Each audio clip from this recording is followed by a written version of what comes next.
নির্বাচনের যে নির্ঘণ্ট আপনাকে বুঝতে হবে যে ভোট যে কোনো সময় ঘোষণা হবে। ভোটার তালিকা বেরিয়ে গেছে, ফাইনাল ভোটার লিস্ট। এবারে আপনার সাপ্লিমেন্ট লিস্ট তো যে কোনো সময় আসবে, যাবে, নাও আসবে, কোনো অসুবিধা নেই। ফাইনাল ভোটার লিস্ট বেরিয়ে গেছে, এখন নির্বাচনী নির্ঘণ্ট প্রকাশ করা উচিত। যদি পিছনের দিকে দেখেন 2021-এ 26শে ফেব্রুয়ারি পশ্চিমবঙ্গে নির্বাচনের দিন ঘোষণা হয়েছিল। প্রথম ফেজে ভোট হয়েছিল 27 মার্চ, সেকেন্ড ফেজে হয়েছিল 1 এপ্রিল নন্দীগ্রামে, আমি যেখানে মমতা ব্যানার্জিকে হারিয়েছিলাম। এইভাবে নির্বাচন হয়েছিল। তাই নির্বাচনের পরে 7ই মে সরকার হয়েছিল। 6ই মে 2026-এর মধ্যে নতুন সরকার করতে হবে, নইলে রাষ্ট্রপতি শাসন অটোমেটিক কোর্সে লেগে যাবে।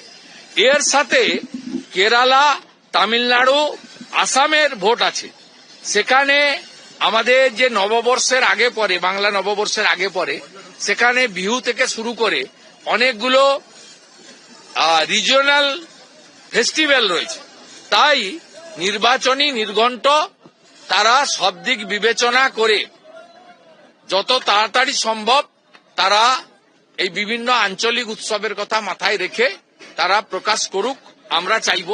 বিজেপি প্রস্তুত, বিজেপি একদম প্রস্তুত নির্বাচনের জন্য। আমরা পশ্চিমবঙ্গে প্রস্তুত।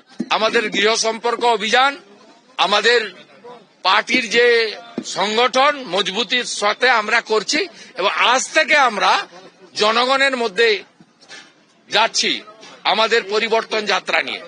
আর মহল তৈরি করার কাজ নরেন্দ্র মোদীজি করে গেছেন। তিনি লাগাতার 6টি বড় পরিবর্তন সভা করে এই বাংলায় কেন পরিবর্তন দরকার বলে গেছে। আর যথাসময়ে বিজেপি সংকল্পপত্র প্রকাশ করবে, এবং সংকল্পপত্র প্রকাশ করে 100 দিনের মধ্যে কি কাজ করবে, 6 মাসের মধ্যে কি কাজ করবে। ঐক্য হওয়া দরকার, কেন ভোটটা তো একটাই। যে ভোটটা চাই দিদি নয়, মোদি নয়। তাহলে সেই ভোটটা যদি 10 ভাগ হয়ে যায় তাহলে মূলত দিদি মোদিরই উপকার হবে। আর সেই ভোটটা যদি এক জায়গায় হয় তাহলে কিন্তু দিদি মোদি উভয়ের ক্ষতি হবে, এটা আমি মনে করি। আর সেই রাস্তায় হয়তো আইএসএফ চলার জন্য এতটা স্যাক্রিফাইস করছে, এতবার যাতায়াত করে। আমি তো মাঝে মাঝে দেখে যখন সোশ্যাল মিডিয়ায় দেখি, আমি মাঝে মাঝে ধৈর্য আমি হারা হয়ে যায় যে এদের ধৈর্য আছে বললে হবে না, যে এতবার যেতে পারে, বারবার যাচ্ছে। আর ওরা ওখান থেকে শুধু ঘুরে ঘুরে চলে আসছে, আর বাইরে বেরিয়ে বলছে একটুখানি সমস্যা হচ্ছে, একটুখানি আটকে আছে, একটুখানি আটকে আছে।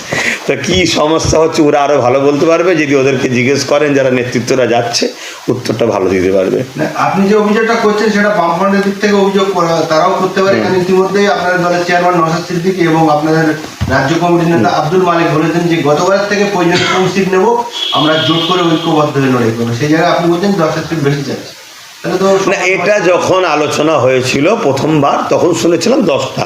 তাতে যদি মনে হয় কম সিট নেবে, যদি আইএসএফ এর নেতৃত্বরা মনে করে কমলে লড়বে, অবশ্যই সেটা তাদের নেতৃত্বদের ব্যাপার, নেতৃত্বরা করবে। কিন্তু আমি মনে করি এইটা তো কোনোভাবে সম্ভব নয়, যেটা এখানে 21 দিয়েছিল সেই জায়গাটাকে আবার আমরা ছেড়ে দেবো। এটা কি সম্ভব? কি তারপরেও শুনছি ছেড়েছে, হুগলি জেলাতে আর হাওড়া জেলাতে নাকি একটা একটা করে ছেড়ে দিচ্ছে। তা যদি এই দরদটা দেখায় তাহলে জোটটা তাড়াতাড়ি হওয়া দরকার আমি মনে করি। তো সামনে যে বিধানসভা ভোট আসছে, সেই বিধানসভা ভোটে নওশাদ সিদ্দিকী বা আইএসএফ এর তরফ থেকে দাবি তোলা হচ্ছে যে ডবল জিজি, অর্থাৎ যদি 40টা সিটে প্রার্থী দেয়, 44টা সিটে প্রার্থী দেয়, অর্থাৎ 10টা সিট জিতবে। কিন্তু এই 10টা সিট যদি জেতে নওশাদ সিদ্দিকী, সেই 10টা সিট 5 বছর থাকবে বলে মনে হয় আইএসএফ। ইতিমধ্যেই আইএসএফ এর বিভিন্ন জায়গায় পঞ্চায়েত সমিতি, আপনার পঞ্চায়েত সদস্য তারা আইএসএফ থেকে জিতে তৃণমূলে চলে গেছে। দেখুন, এই যাতায়াতের সিস্টেমটা আছে, স্বাভাবিক মানুষের মধ্যে ভাবনা চিন্তা হতে পারে। হচ্ছে 7 কোটি 66 লোক কাছে এনুমেশন ফর্ম দেওয়া হচ্ছে, আমাদের 5 লাখ প্রায় লোক কাজ করছে, নিশ্চয়ই ভুল ভ্রান্তি হতেই পারে। তো ওটা কিছু কিছু দ্যাট ভুল ভ্রান্তি was very very small percentage, very very miniscule. মতলব এটা যেটা আছে এত বড় এক্সারসাইজ মধ্যে 200-400 या 50-60 কিছু ভুল হয়ে গেছে, that is hardly anything.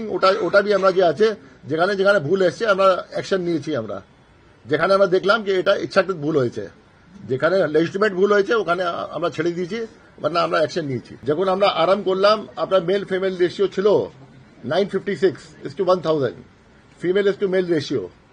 And SIR যখন কমপ্লিট হয়েছে, এখনো যে আছে রেশিও 956 আছে, 956 ফিমেলস টু 1000 মেলস। তো রেশিও যেমন ছিল আগে তেমন এখন আছে। অ্যান্ড আপনার যে টোটাল যা আছে আপনার অ্যাডিশন যেটা হয়েছে, যত আমরা ফর্ম 66 এ পেয়েছিলাম আমরা, যত এখন পর্যন্ত নিষ্পত্তি হয়েছে ওটা আপনি 1,82,036 আছে। এটা অ্যাসেম্বলি সিট ওয়াইজ আমরা পেয়ে যাব। ফর্ম 8 যেটা আছে শিফটিং হয়েছে ওটা 6,671, খুব বেশি শিফটিং হয়নি। যেখান থেকে শিফটিং হয়েছে ওখানে নাম কাটা গেছে, তারপরে এখানে নাম এসছে। এন্ড আপনার যে ডিলিশন হয়েছে, ডিলিশন দো মতন ডিলিশন হয়েছে। একটা যে ডিলিশন ইয়ারও করেছেন ওটা, আর একটা ফর্ম 7 যেটা এসেছিল ড্রাফট লিস্ট উপর, দুটো মিলিয়ে 546,053 আছে। তো আপনার 7,04,59,284 ফাইনালি দাঁড়ালো।